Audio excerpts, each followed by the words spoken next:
assine no Ivantinho.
Boa noite, pessoal. Bem-vindo a todos. Acredito que todos já tiveram alguma aula. A gente tem colegas novos, mas ainda não entraram na aula de hoje. Então, hoje a gente vai encerrar a primeira parte, tá, da disciplina.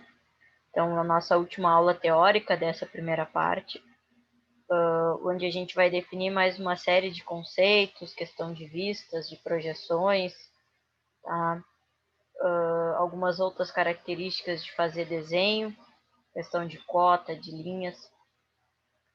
Na segunda-feira a gente vai ter uma lista, então, de exercícios referente a essas 5 primeiras aulas, tá? Que vai ser uma lista base, tá? Para a nossa avaliação, que vai ser na terça. E aí a gente encerra a primeira parte da disciplina. E a segunda parte, aí é questão de simbologia e vai ser feito um trabalho.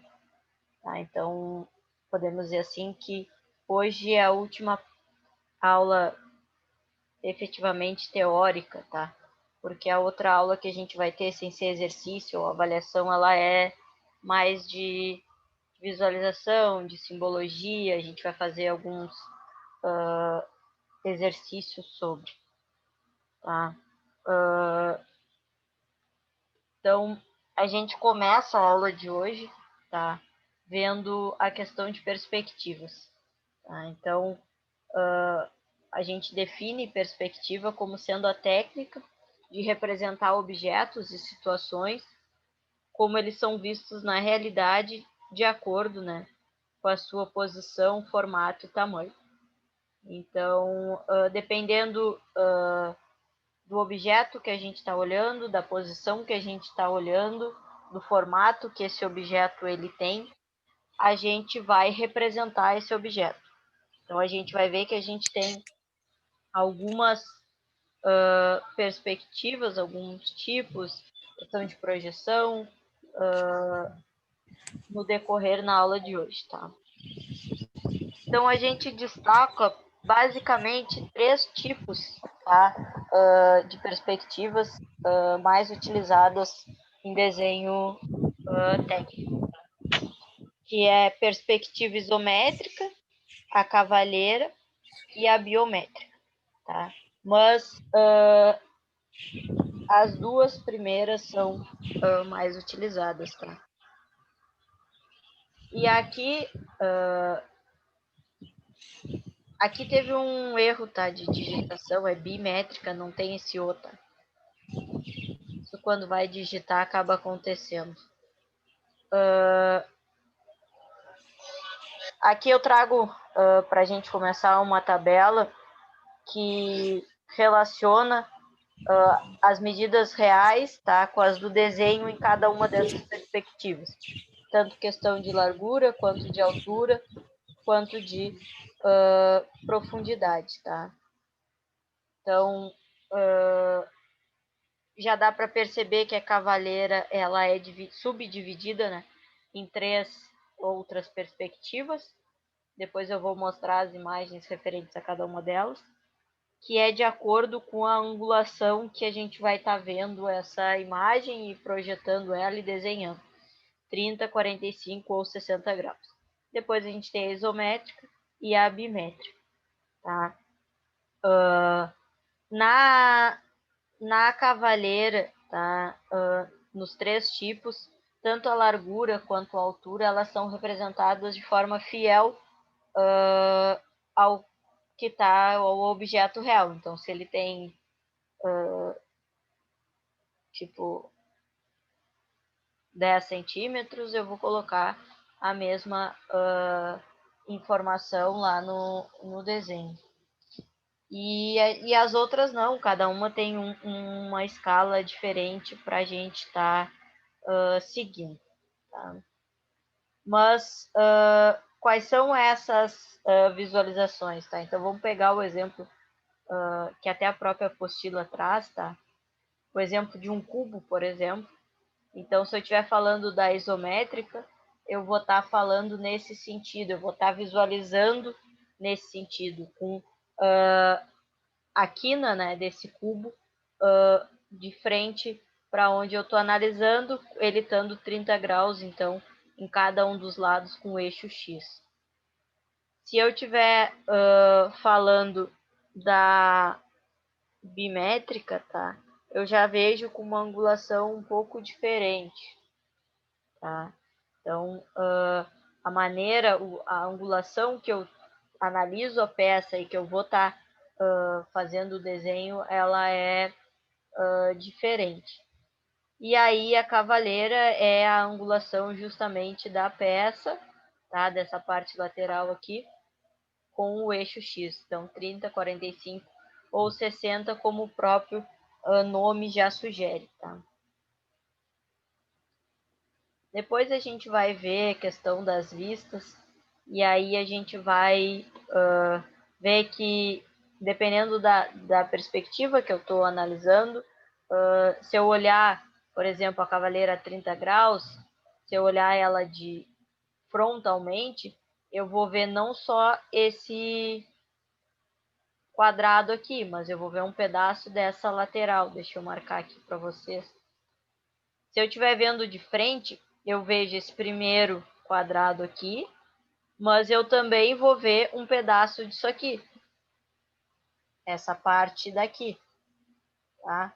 Então eu vou desenhar, se eu tiver que desenhar a frontal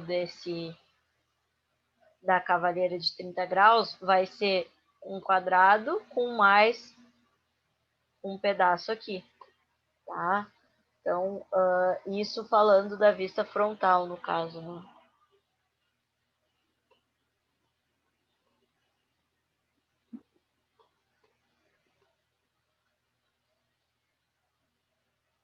E aí, depois daquelas que eu citei, as três principais, como a isométrica, a bimétrica e a cavaleira, a gente ainda tem uma outra, não tão utilizada, né, que é a perspectiva em arcos.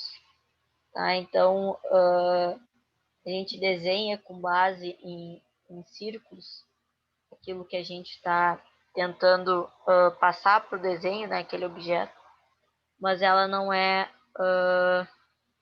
tão utilizada. Deixa eu ver o chat aqui.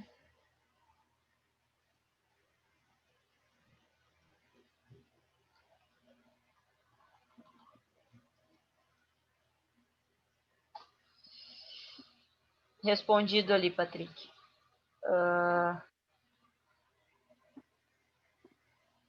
E aqui, só para exemplificar, em um desses, tá? Uma dessas perspectivas, até para não ficar tão maçante, até porque isso é mais uma teoria, né? A gente não vai efetivamente desenhar, tá? Eu, quando fiz desenho técnico, eu tinha que ficar desenhando perspectiva, vista, tive que montar o diedro, que a gente vai ver mais adiante, mas a gente não vai fazer isso, a intenção dessa disciplina é só trazer a teoria para vocês. A gente só vai apresentar as etapas para construir uma perspectiva só, que na verdade é a mais utilizada, tá? Então, a primeira etapa consiste em traçar à mão livre os eixos isométricos. Então, se vocês lembrarem, a isométrica é a que olha de quina, tá?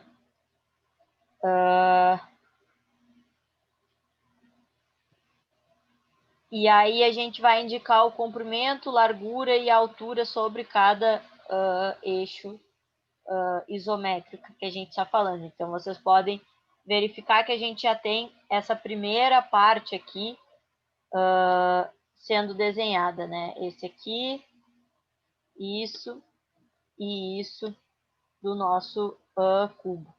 Tá? Então, naquele primeiro item ali, primeira etapa. Avançando para a segunda etapa, a gente define a vista frontal, então traça duas linhas paralelas ao comprimento e à altura. Tá? Então, essas duas linhas foram criadas aqui que a gente ainda não tinha.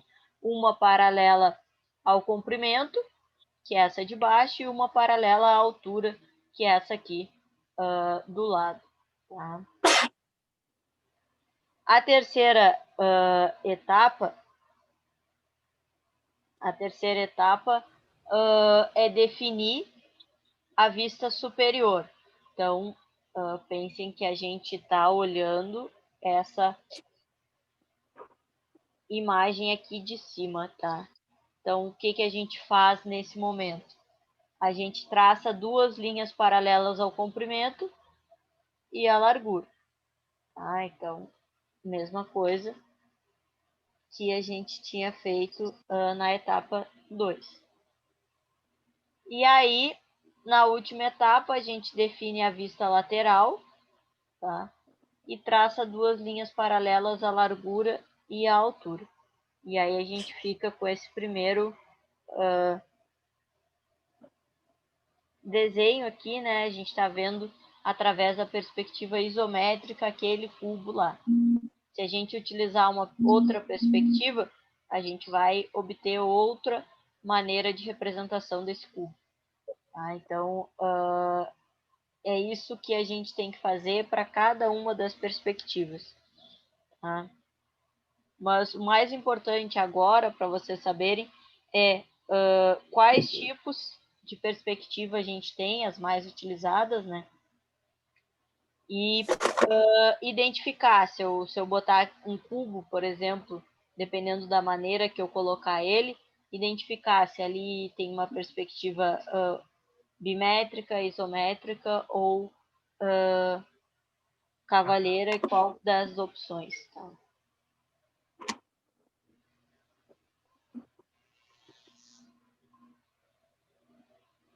O próximo tópico é referente às projeções ortogonais. Tá? As projeções ortogonais da geometria descritiva, elas são usadas no desenho arquitetônico apenas mudando os termos técnicos, né? Mas o que a gente vai ver agora, que é da aula de hoje, isso e cotas, tá? Vistas e cotas eu posso definir como os assuntos mais importantes.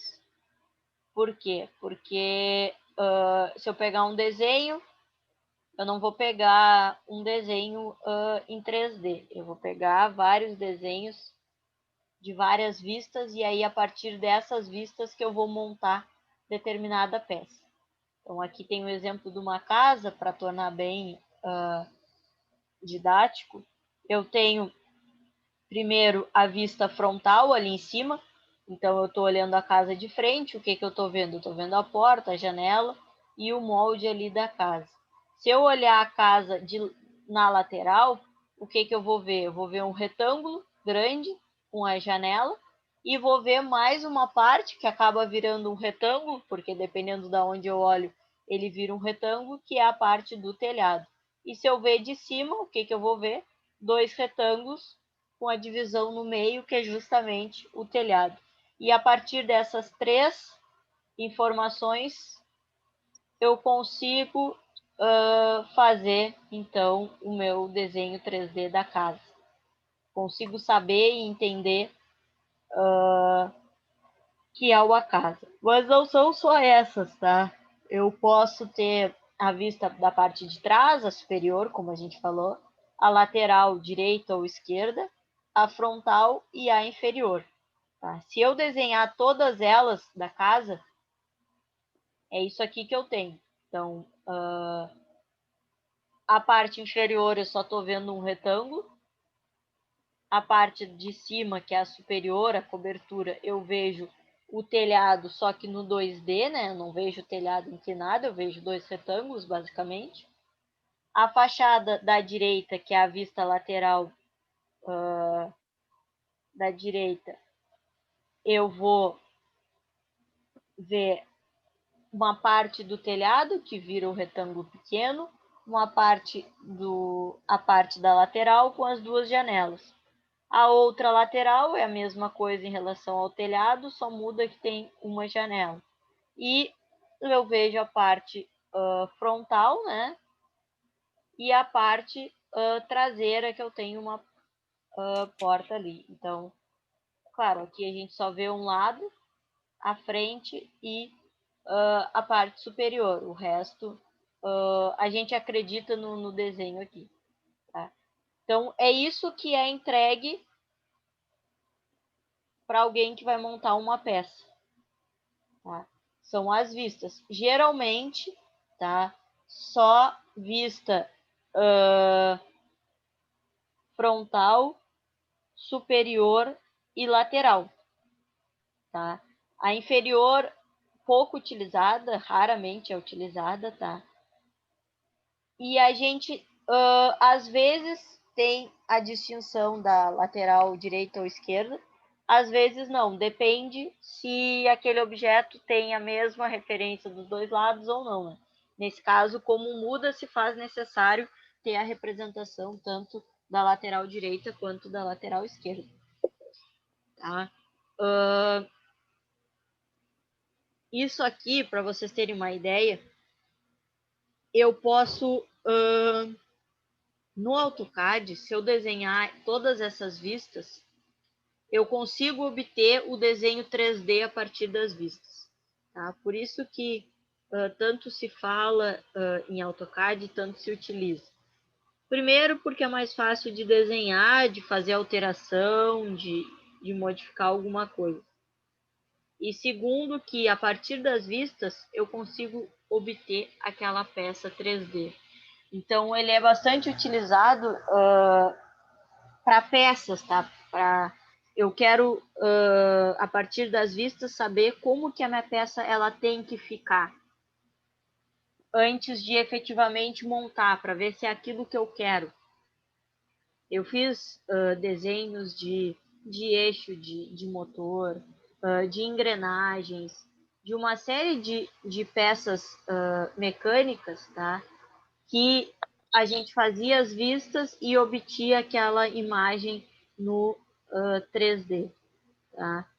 Posso fazer o processo inverso também, posso ter a imagem no 3D e obter as vistas, mas tudo isso usando o AutoCAD. Isso facilita bastante se eu estou fazendo um novo projeto e eu quero ver, a partir do que eu pensei, do que eu desenhei, como que ele vai ficar, para ver se eu tenho que fazer alguma alteração do que, fiz o projeto ali, aí montei e vi que não ficou como eu quero, desmancha e refaz o projeto. Então, por isso que o AutoCAD ele é bem interessante nesse sentido, não esquecendo da aplicação dele também para as plantas elétricas, né? Então, por isso ele cada vez mais é utilizado. Então, aqui só para fazer a denominação, tá? Eu tenho a indicar, né, qual a frontal, qual a superior, a lateral esquerda, direita, inferior e posterior nessa outra peça. Se eu fosse desenhar, tá? É que é muito ruim de desenhar aqui, mas eu vou tentar, vai ficar meio feio, mas vamos lá. Tentar desenhar com a linha já. Se eu fosse desenhar a vista frontal, tá? O que eu tô vendo aqui? Opa! Deixa eu apagar isso aqui. Eu tô vendo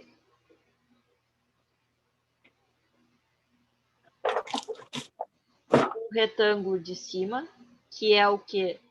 Essa parte aqui. O que mais que eu tenho? Eu tenho esse puxadinho para baixo, para o lado, que passa um pouco. Aqui eu baixo um pouco, vou para o lado e baixo aqui, certo? Então, é isso que eu vejo se eu olhar ela frontalmente. Esse L aqui e mais essa parte em cima. Então, ela ficaria assim. Se eu olhar, vou apagar aqui para ter espaço. Essa aqui, tá? É a minha vista frontal. Se eu olhar ela de cima, tá? A minha vista superior, o que eu vou ver?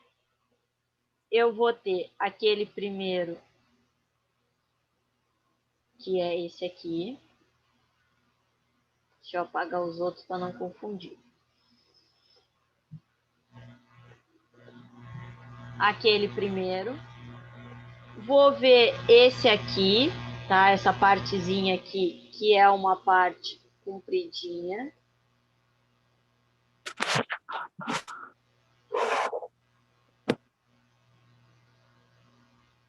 Tá? É isso aqui que eu vejo.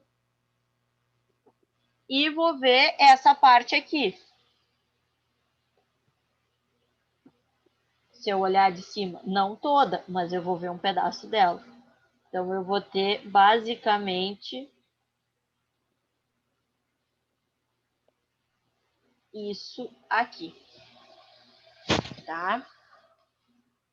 Isso é a minha superior, tá? Meio torta, mas acho que está dando para entender. Espero que esteja. Meus desenhos horríveis.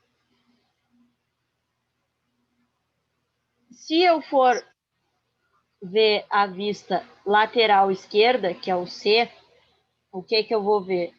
Eu vou ver essa parte reta aqui. Deixa eu desenhar com a linha que fica melhor. Eu não sei fazer uma linha reta. Vou ver essa parte aqui.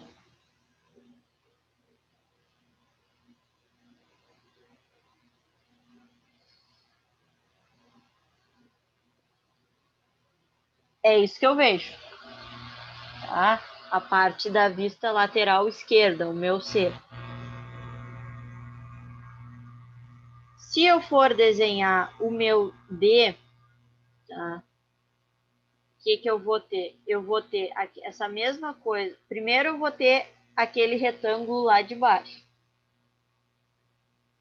E aí depois eu vou ter essa peça aqui, só que pro outro lado. Vou subir ela aqui. Vou ir aqui. Essa aqui eu subo aqui e ela faz isso. É isso que eu vejo na outra lateral, tá? Na D. Se eu for ver a vista inferior,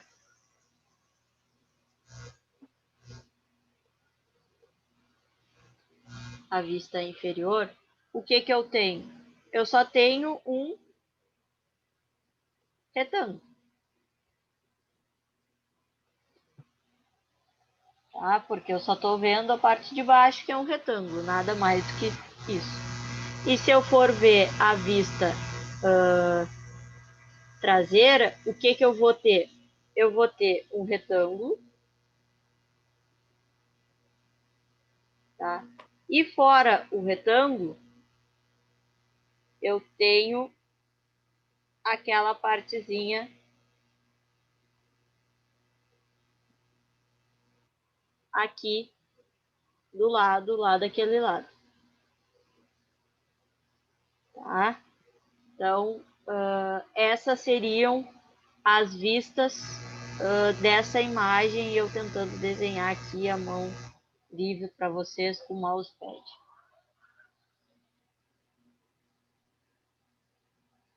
Mas acho que dá para entender a ideia de cada uma das vistas, tá? Isso é questão de bastante de prática, assim, o que eu enxergo de um lado, o que eu enxergo de outro.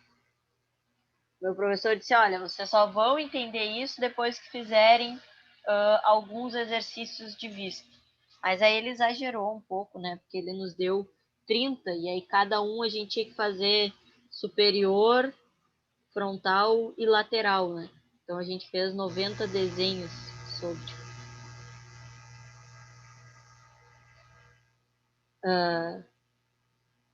Obrigado, Douglas. Douglas, que deu para entender perfeitamente, apesar de ser difícil desenhar com mouse. É bem. Às vezes o quadro ainda é mais fácil, né? A gente usa uma régua ali e facilita. Mas a gente vai tentando. O importante é vocês entenderem. Certo? Por que que a gente tem essa questão das vistas, tá? Como tudo que eu falei até agora, falei várias vezes já sobre isso, a ideia é de padronização, tá? que a gente consiga padronizar a maneira como a gente vê os desenhos. Por quê? Porque se eu fizer um desenho aqui em vistas para uma empresa, tá? E aí essa empresa foi lá, está acostumada já com a maneira como eu trabalho e conseguiu montar aquela peça. Só que essa empresa é uma multinacional e ela mandou o projeto para um outro país. Se aquele país segue outras regras de vistas, não vai conseguir entender aquele desenho ou vai desenhar ele e vai sair uma outra peça lá que não é igual que foi feita aqui. Então, no momento que a gente padroniza isso, essa questão das vistas, da maneira como a gente enxerga o desenho e da maneira como a gente representa, porque sempre vai ser assim, como está aqui, tá? Inferior, em cima, superior, embaixo, frontal com as laterais. Se eu tiver só uma lateral, o que eu vou ter? Geralmente a gente tem essa aqui, a frontal, a superior, e quando eu não tenho a diferença de lateral direita e esquerda, eu desenho a lateral aqui. Então eu fico só com essas três representações. Tá? Isso é padrão, eu não posso desenhar aqui no meio, nessa aqui, eu não posso desenhar aqui a superior, aqui a frontal. Não, é padrão, cada uma tem o seu local. Tá? Para quê? Para quando eu mandar isso para alguém que não seja uma pessoa que entende do que eu estou fazendo, ele saiba que ali é a frontal, ali é a lateral, ali é a superior. Tá? Então, a maneira que se achou de padronizar isso, tá? E fazer com que facilitasse esse entendimento de diferentes pessoas e diferentes projetistas daquilo que está sendo feito. Tá? Então, a gente consegue essa padronização, tá, das vistas, mas não só disso, tá? A gente tem a questão de padronizar, então, o conhecimento espacial do desenho sobre a folha, a representação das formas geométricas, os elementos repetitivos, o conhecimento de cotas e uma série de outras coisas, algumas delas a gente vai ver aqui. Tá? Então, essa é a ideia de se estar vendo, na verdade, isso. Deixar vocês aptos a também entender esse tipo de coisa. Por quê? Porque são coisas padrões, onde vocês verem um desenho a partir das vistas, vocês entenderem que essa aqui representa a superior. Porque se eu não disser, se eu só te entregar 3 quadradinhos, tu não vai, e eu não te disser, tu vai achar, porque tu conhece que o padrão é superior, frontal, lateral, tu vai achar que é, mas vai ver que a pessoa que fez não seguiu o padrão e aí ela trocou as ordens. Aí tu vai fazer a peça toda invertida, certo? Então, por isso, essa ideia de padronização, tá?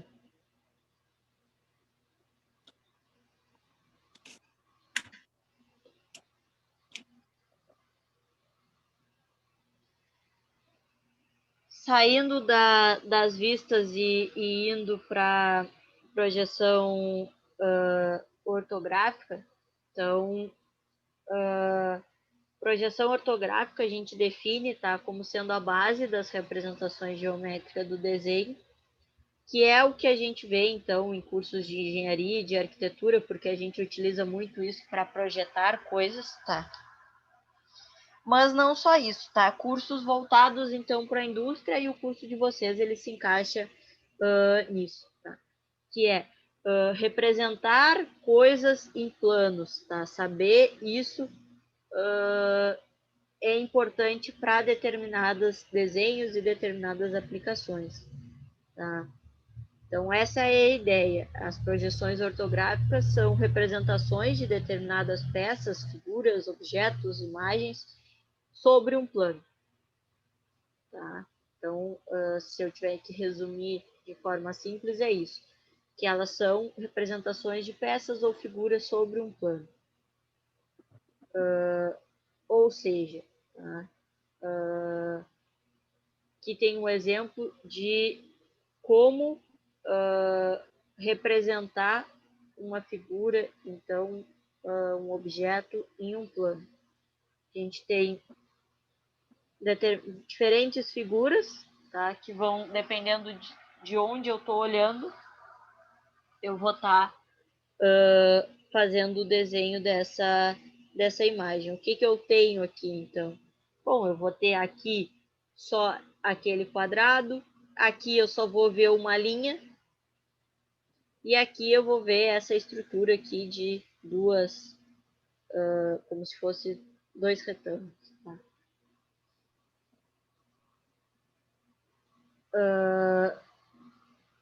E aí, se eu for aqui, eu vou ter o quê?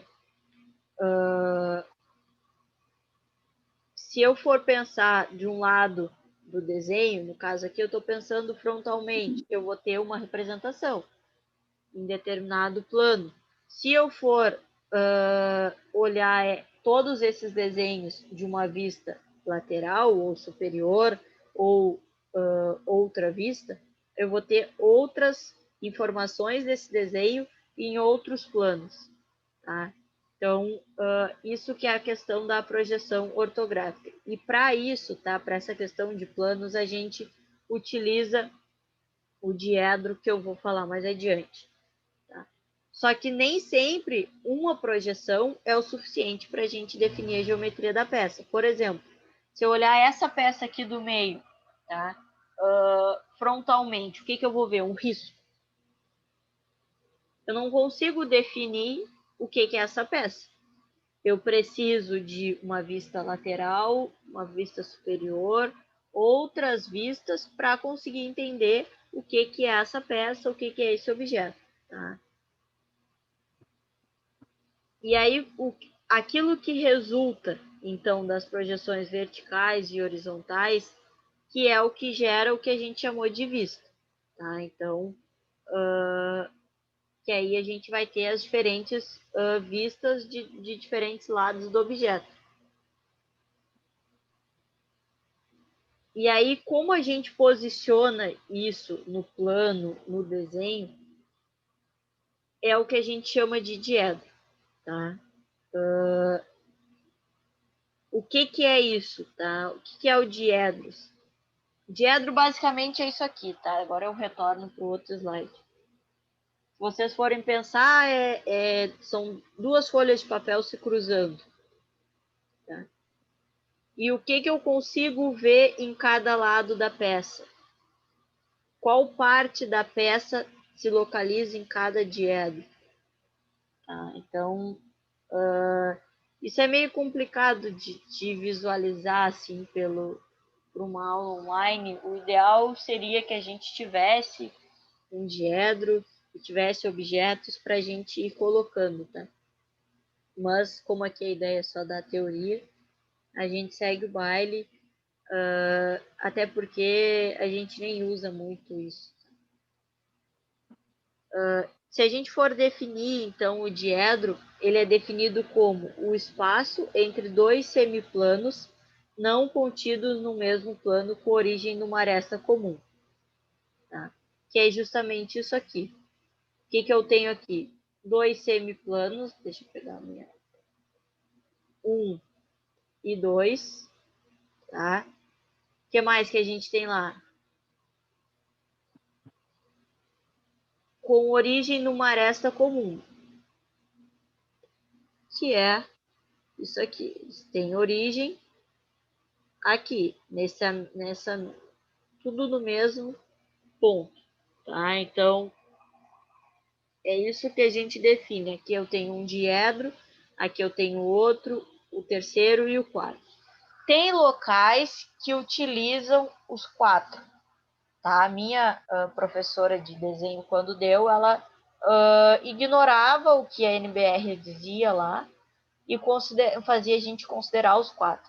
Mas se a gente for seguir, aqui nós vamos seguir o que a NBR fala, a gente considera como padrão somente o primeiro e o terceiro diedro. Os outros dois são ignorados. Tá?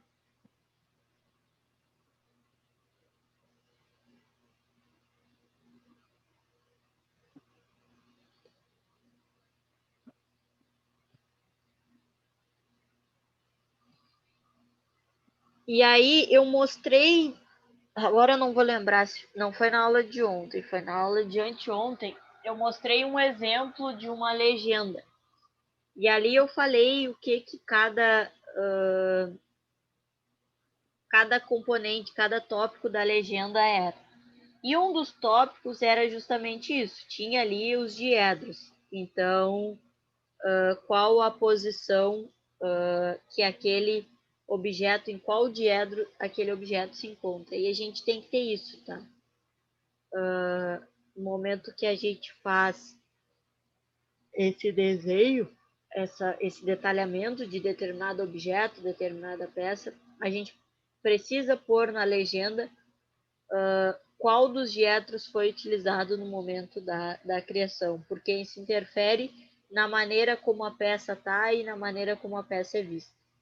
Tá? Então, provavelmente, quando vocês se depararem com uma legenda, vai ter no cantinho, não ocupa muito espaço na legenda, porque não é um dos pontos principais, vai ter a informação ali com o detalhamento de qual diedro foi utilizado para construir aquele desenho.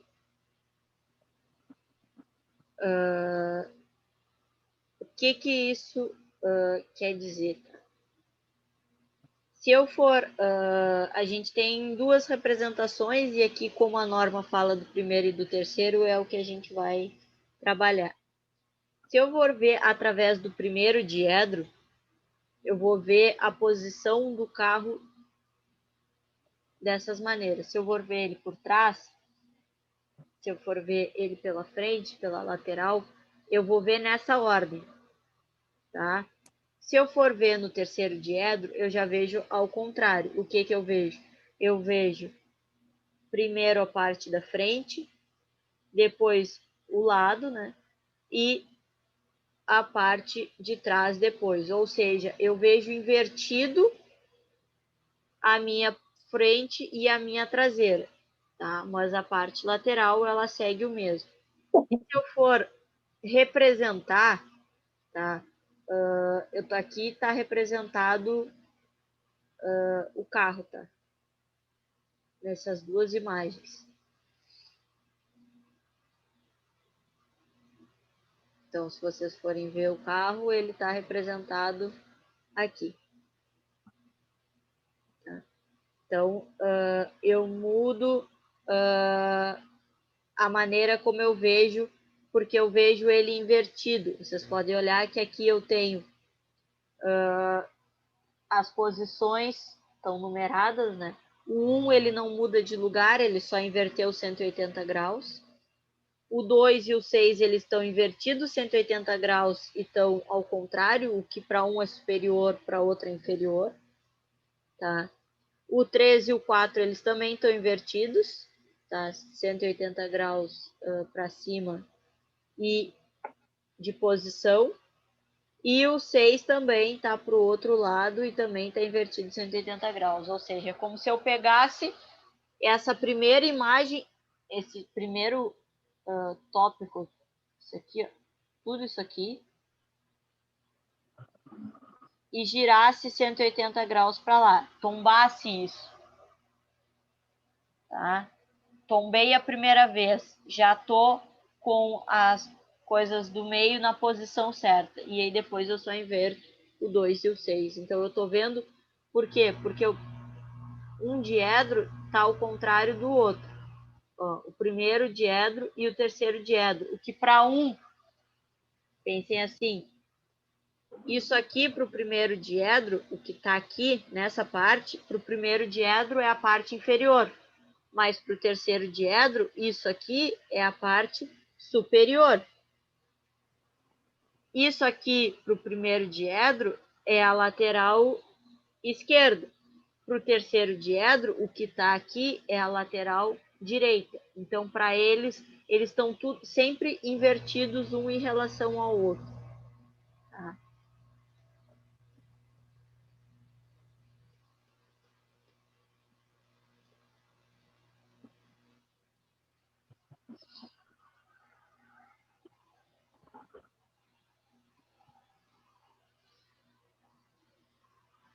E aí depois a gente entra na questão da representação do desenho. A gente tem alguns itens, como cores, linhas, cotas, que fazem parte desse tópico. Tá? Porque como eu já consigo posicionar o desenho, eu já consigo interpretar o desenho a partir de vistas, eu já consigo saber onde eu tenho que desenhar, porque a gente já viu numa aula a questão de margem, de moldura, de onde fica a legenda. Então, eu já sei onde posicionar o meu desenho, já sei tudo isso. O que eu preciso fazer agora? Efetivamente desenhar. E aí, no momento que eu entro nessa parte de representar o meu desenho, através das linhas que eu vou construir, através das rachuras, quando tem alguma, como que eu tenho que proceder. Eu tenho também algumas coisas que eu preciso seguir. Tá? A questão das cores é a primeira delas. Tá? Geralmente a gente faz uso de cor preta. Não é obrigatório, mas é convencional. Tá? Acabou se tornando meio que uma norma se utilizar, tá? Por quê? Porque antes era tudo ali no papel, preto no branco, não tinha como fugir. Depois se começou a ter questão de impressão, mas também no preto e branco. Só que atualmente a gente tem uma qualidade de impressão absurda, tá? E aí a gente consegue representar desenhos com cores, tá? É comum em plantas a gente adotar diferentes cores para representar diferentes eletrodutos, diferentes condutores, o que é ligado em iluminação, o que é ligado em tomada, enfim, até para facilitar a visualização e o entendimento. Então, hoje, outras cores já viraram meio que padrão de serem utilizadas, tá? A gente não pode usar cores muito próximas, tipo um azul escuro e um azul mais ou menos escuro, um amarelo e um verde limão, porque na impressão a gente pode ficar meio confuso, tá?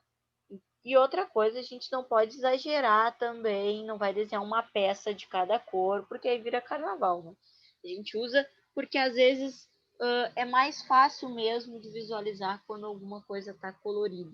A gente vai ver isso quando a gente vê simbologia lá, a gente vai ver plantas e aí a gente vai ter que identificar, e vocês vão ver quando tem cores é mais fácil mesmo de identificar algumas coisas. Só que cada cor que a gente utiliza, a gente tem que colocar na legenda aquela cor e para que ela é utilizada. Tá? Então, a gente tem que ter cuidado a isso. Eu usei 5 cores diferentes. Bom, essas 5 cores têm que estar representadas na legenda para que a gente saiba para que ela é utilizada. Não é simplesmente usar.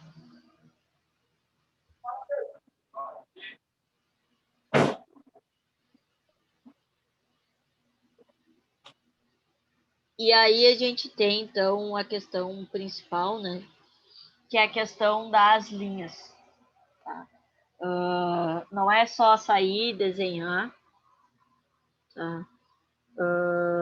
Tem tipos de linhas diferentes para diferentes aplicações. Tá? Geralmente a gente utiliza o traço contínuo, mas a gente tem norma que define para quando e qual a melhor linha e espessura para a gente estar utilizando. Tá? Então, aqui a gente tem alguns exemplos, então, contínua fina, contínua mais grossa, tracejado com maior e menor, enfim, tracejado grande com 2 pequenos. Esse outro onduladinho, que até parece um símbolo de corrente alternada. E para quando que eu utilizo cada um? Então, a contínua larga, tá? Essa segunda aqui, por exemplo, são para arestas e contornos visíveis de peça, caracteres, indicação de corte ou vista. Tá? Então, é a mais comum da gente estar utilizando junto com a contínua estreita, tá? Que indica cotas e rachuras. A gente vai ver o que são cada uma dessas duas coisas. Contínua mão livre estreita, tá?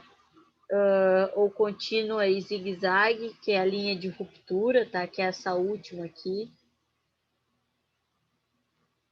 A tracejada larga, que são lados invisíveis, ou seja, tu não consegue a partir daquela vista visualizar aquele lado, mas aquele lado ele existe.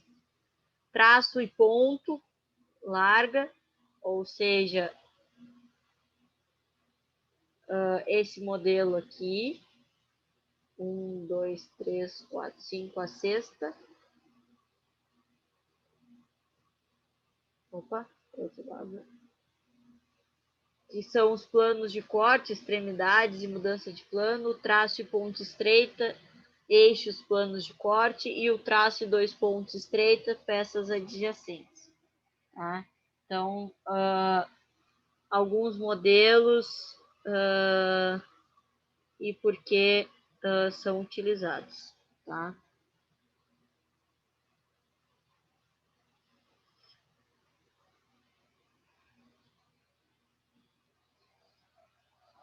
Aqui a gente vai falar alguma coisa de símbolos gráficos, mas não muito, tá? A gente vai entrar mais nisso em questão de símbolos mais adiante, numa outra aula semana que vem. Mas o que a gente tem que é importante a gente ver nesse primeiro momento? Tá? Que a questão, quando a gente fala de um desenho arquitetônico, a gente tem que... Tá, a gente usa uma escala reduzida, é óbvio, porque a gente não vai conseguir fazer o desenho de uma casa, por exemplo, num papel, né? Seguindo as mesmas dimensões. E aí, como a gente está falando de áreas relativamente grandes, a gente acaba tendo que recorrer a alguns símbolos para mostrar aquilo que a gente quer fazer ali. Tá? Então, por exemplo, parede, janela, porta, louça sanitária, telha, concreto, peças, tá? Às vezes eu faço a planta e coloco ali a indicação de um vaso, de uma cama, de uma geladeira, enfim. Eu faço uso de algumas simbologias para mostrar aquilo que eu quero mostrar.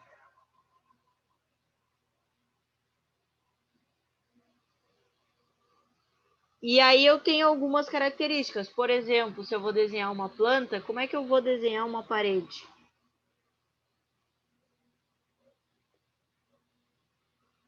Só deixa eu adicionar o colega que eu acho que caiu o sinal.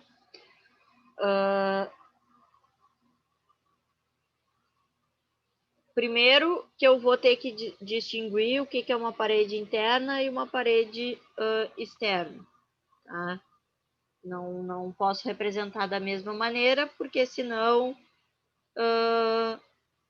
eu não vou saber o que é um e o que é outro. E aí, geralmente, a gente muda a espessura daquilo que a gente está desenhando para fazer essa distinção. Então, as internas são representadas com espessura de 15 centímetros, mesmo que na realidade a parede tenha 14 ou até menos, tá? Nas paredes externas, o uso é de 20 centímetros de espessura e é recomendado, mas não obrigatório, tá? A gente pode utilizar outra espessura.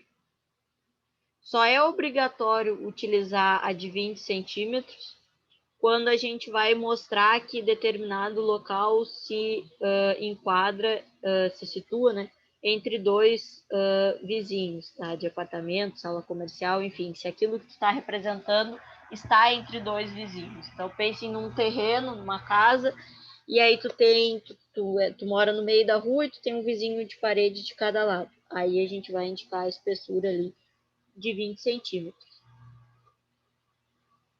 Tá? Se a gente for falar de concreto, tá? A gente for representar coisas algum determinado local que eu preciso representar que ali é concreto. Bom, as seções das lajes de piso ou cobertura, assim como a parte de viga, sapata e da fundação, deve ser pintada de verde ou recorrer aos símbolos gráficos, tá? Então, ou eu tenho ela pintada ou eu faço um quadrado com símbolos dentro, tá? Como a gente pode ver nessas imagens, tá?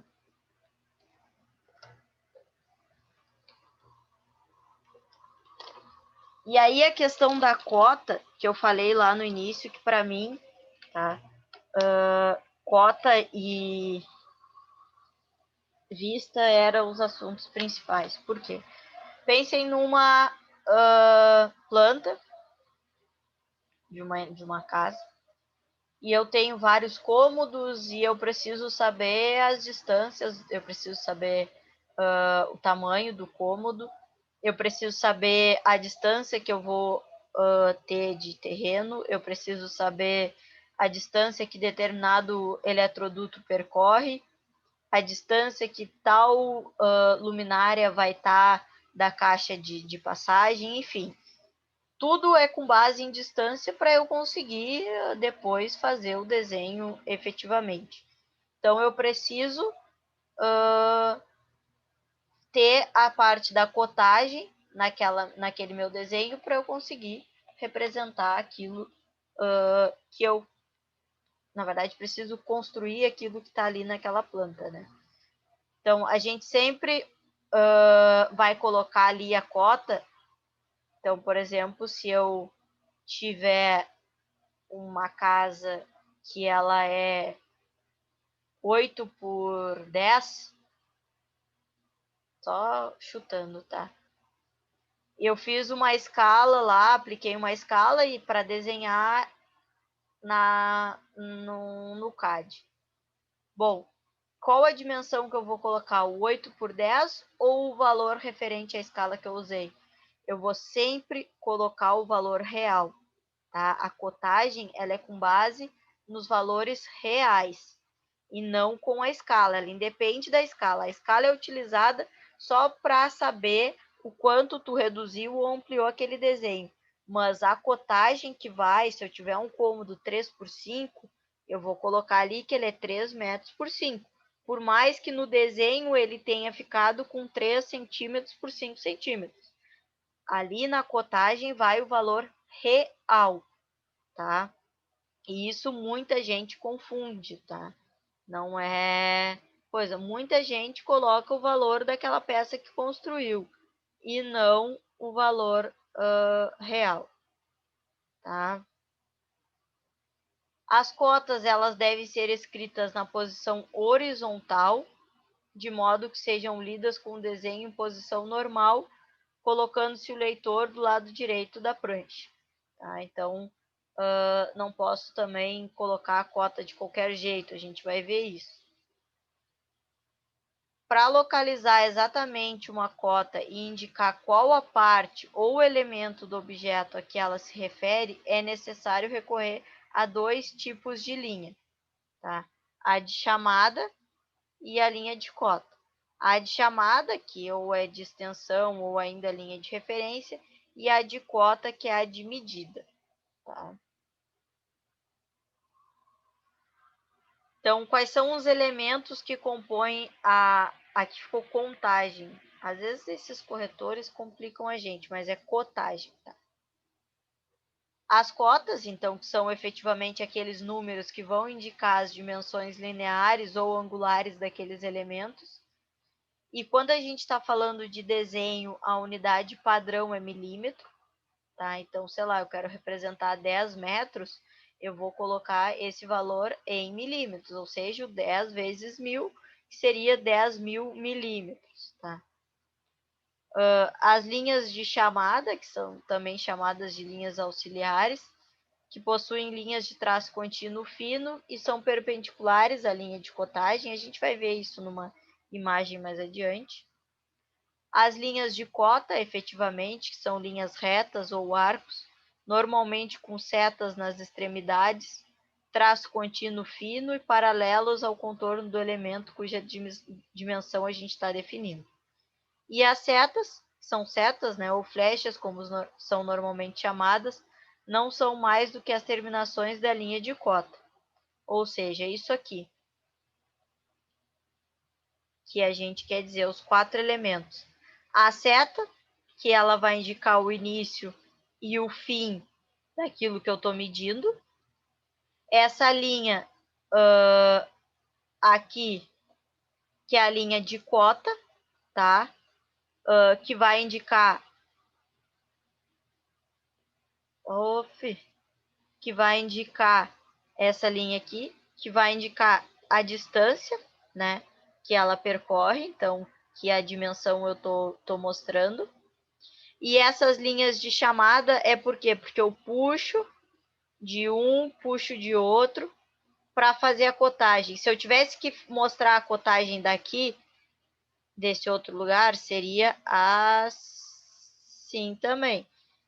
Eu teria uma linha que vai daqui até aqui, por quê? Porque a gente vai ver mais adiante, mas as cotas elas têm que estar na mesma linha, eu não posso ter uma aqui e uma aqui, por exemplo. Tá? Elas têm que estar na mesma linha.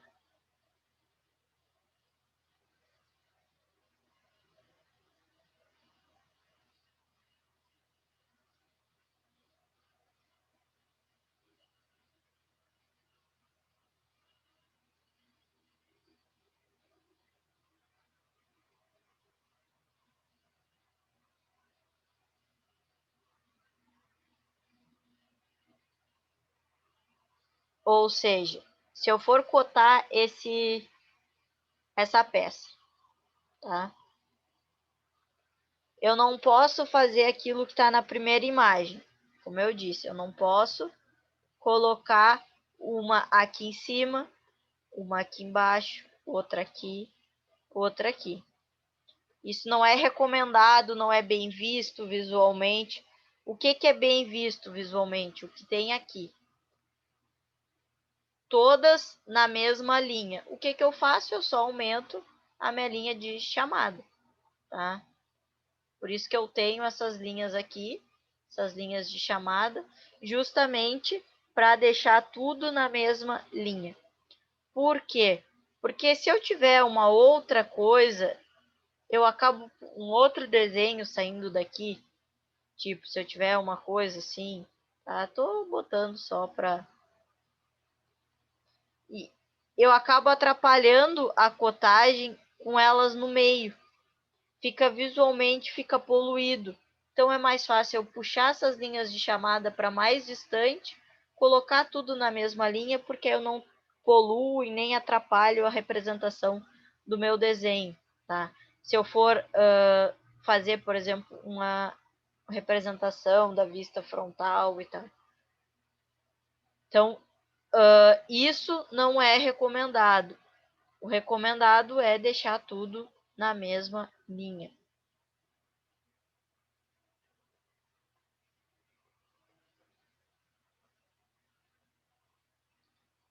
Assim como aqui, por exemplo, ó, quando eu tenho mais de uma, tá? Porque às vezes acontece, aqui eu tô marcando cada um desses degrauzinhos aqui, mas eu quero saber a distância daqui até aqui. Aí eu tenho as minhas cotas individuais e tenho a cota grande. Quando acontece isso, o que eu faço? Eu coloco 2 níveis de cotagem. Esses dois vão aqui e o que representa a maior parcela vai em cima. E aí eu alinho o outro aqui em cima também. Ah, mas eu posso alinhar esse aqui com esses? Até pode, tá? Mas como eles têm um ponto em comum, esses dois, é comum a gente alinhar um ao outro, tá? Isso aqui, não, isso nunca, tá? Não é recomendado colocar cada um numa altura, não é recomendado. Às vezes é inevitável, mas a gente sempre tem que procurar não fazer isso.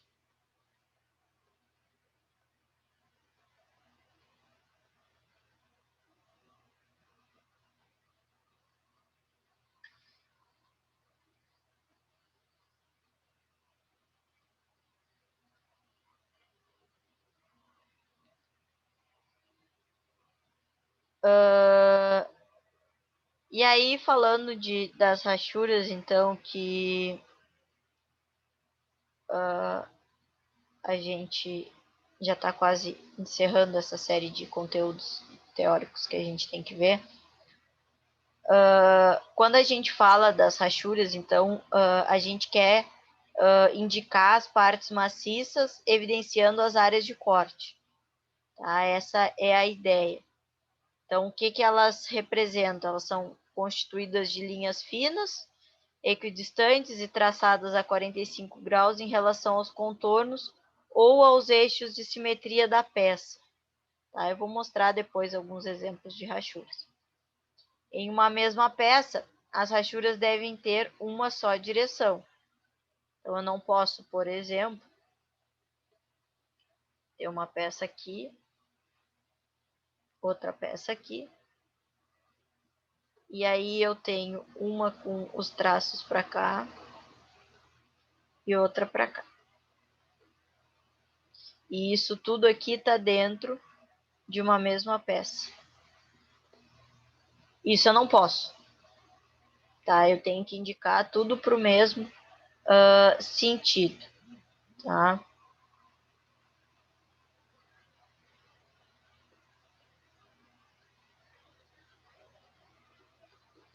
E a gente tem algumas normas específicas, então, que permitem a utilização das rachuras para indicar o tipo do material da peça. Tá? Então, aqui, por exemplo, alguns exemplos.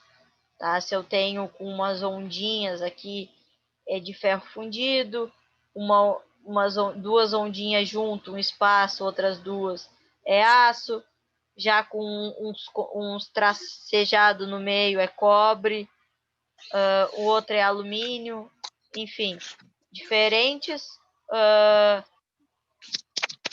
tipos de rachuras, né, para indicar diferentes materiais, e aí através disso tu sabe, então, ali vai tal material, é feito com tal material, enfim. Tá?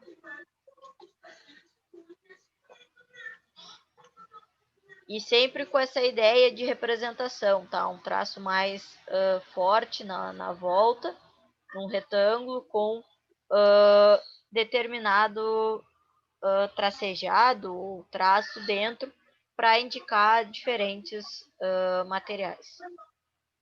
Tá?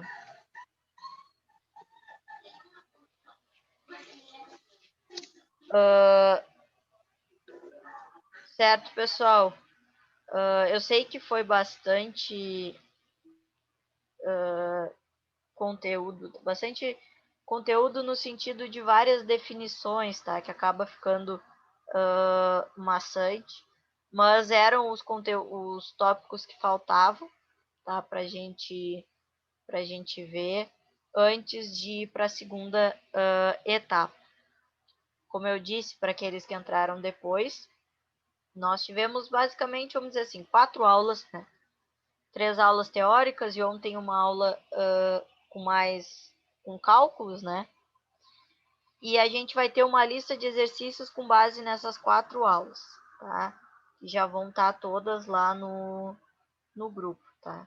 Não consegui botar ainda o vídeo da aula de ontem, tá? No YouTube, eu vou tentar fazer isso depois dessa aula. Ou no máximo amanhã de manhã, porque eu passei o dia no sítio, não tinha internet lá. Mas já vai estar todo o material até amanhã de manhã. Já vai estar todos os vídeos e já vai ter todos os slides lá no grupo, tá? Se eu conseguir finalizar a lista, eu mando ela também, tá? Mas isso eu não garanto para quem quiser adiantar de repente em eventual folga, tá? Mas se não, na aula de segunda-feira eu vou dar uma lista, tá? Com mais ou menos uns 12, 15 exercícios, sendo 3, 4 de conta e o resto teórico. Para vocês resolverem na aula, a gente vai tirando dúvida, vocês vão perguntando, podem olhar o material, vai estar tudo lá. Porque aí na terça-feira a gente vai ter uma avaliação referente a esses conteúdos, tá? E com base na lista que a gente vai fazer na véspera, tá? Bem tranquilo quanto a isso, não se preocupe. Por isso é importante que vocês participem e façam efetivamente a lista na segunda-feira, tá? Para que facilite a avaliação de vocês na terça, certo? Então é isso que a gente vai encerrar, é assim que a gente encerra na terça-feira essa primeira parte da matéria, tá? Mas prometo que amanhã de manhã vai estar tudo lá no grupo, mando os links, mando. Quem não tem o material ainda, sei lá, entrou depois no grupo, enfim, me chama que eu reenvio os PDFs, tá?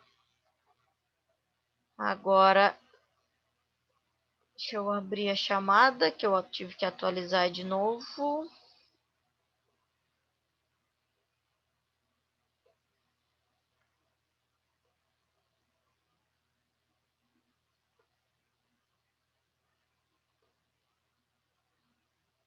Eu consigo fazer todos esses desenhos no programa, no caso?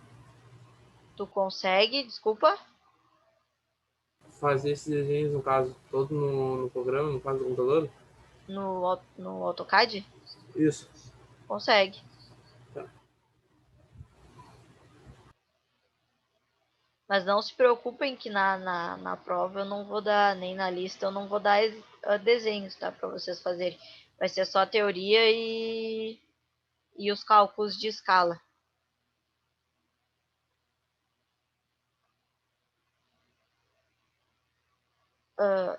Alexson é novo, mas não veio hoje. Avner. Presente, professor. Carlos. Presente. Cristiano. Presente. David.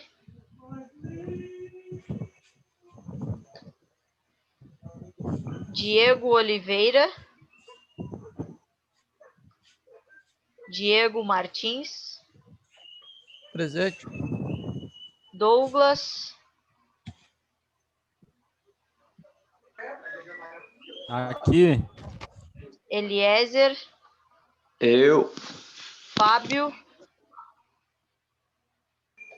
Felipe.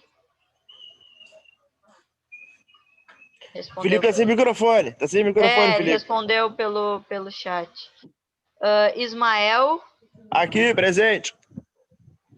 Israel. Presente. Lucas.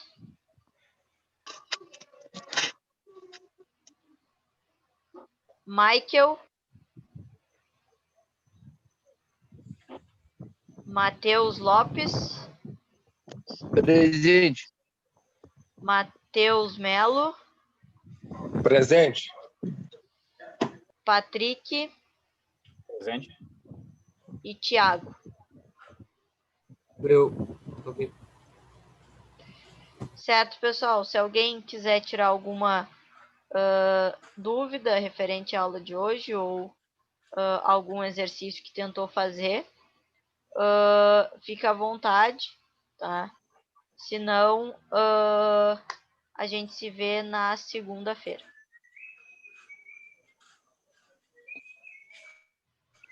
Boa noite. Tá bem? Boa noite aí. Boa noite. Boa noite. Alô? Boa noite, boa noite. Boa noite.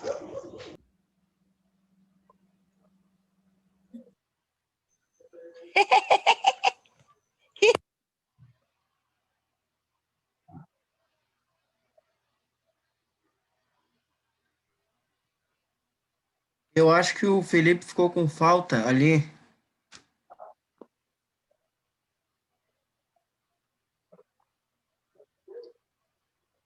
Isso, já corrigi. Obrigada. Bom,